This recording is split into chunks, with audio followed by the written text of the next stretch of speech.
Guys, അപ്പൊ ഇന്നത്തെ നമ്മളെ ഫസ്റ്റ് പരിപാടി സ്റ്റാർട്ട് ചെയ്യാണ്. അപ്പൊ ഇന്നൊരു ഗെറ്റ് റെഡി വിത്ത് കഴിഞ്ഞ വീഡിയോയില് റെഡ് ഓർ ഗോൾഡൻ എന്ന് കമന്റ് ഇട്ടപ്പോ ഒരുപാട് പേര് സെലക്ട് ചെയ്തത് റെഡ് ആയിരുന്നു. നമ്മൾ അത് തന്നെയാണ് ചൂസ് ചെയ്തത്. അപ്പൊ ഇന്ന് നമ്മള് പെണ്ണിന്റെ വീട്ടിലെ പരിപാടിക്ക് വേണ്ടിയിട്ട് റെഡി ആയിക്കൊണ്ടിരിക്കുകയാണ്. എൽമന്റെ ഷെരീഫ് ഖാന്റെ ഓൾമോസ്റ്റ് ഒരേ ഷെയ്ഡാണ് കേട്ടോ. അപ്പൊ ഇതൊരു തട്ടിക്കൂട്ട് ഗെറ്റടി വിത്ത് സാധനം കേട്ടോ. കാരണം നമുക്കറിയാം നമ്മളെ വീട്ടിലെ പരിപാടി ആകുമ്പോൾ ഒരുപാട് കാര്യങ്ങൾ ചെയ്തു തീർക്കാണ്ടായിരുന്നു. ഒന്നിനും സമയം കിട്ടിണ്ടായിരുന്നില്ല. കാരണം ഞാൻ വർക്ക് കഴിഞ്ഞിട്ടാണ് ഓരോന്ന് സെറ്റ് ചെയ്തോണ്ടിരിക്കുന്നത്.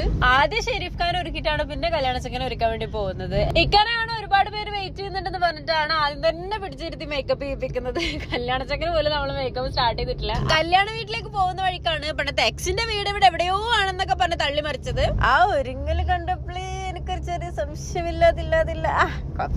ഗൈസ്, അപ്പൊ കുറെ കാര്യങ്ങൾക്ക് ശേഷം ഞാൻ എന്റെ വാട്ടർ ആൻഡ് ബ്ലാക്ക് ലൈനർ വെച്ച് എഴുതിയിരിക്കുകയാണ്. സോ ഇങ്ങനത്തെ ഒരു ലുക്ക് ആയതുകൊണ്ട് മേക്കപ്പിലൊക്കെ കുറച്ച് ചേഞ്ചസ് ഒക്കെ വരുത്താന്ന് വിചാരിച്ചു. നമ്മള് സ്പോട്ടിൽ എത്തിയിട്ടുണ്ട്. ഇനി ഒരു ചെറിയ സോങ് ആയിട്ട് വരാം.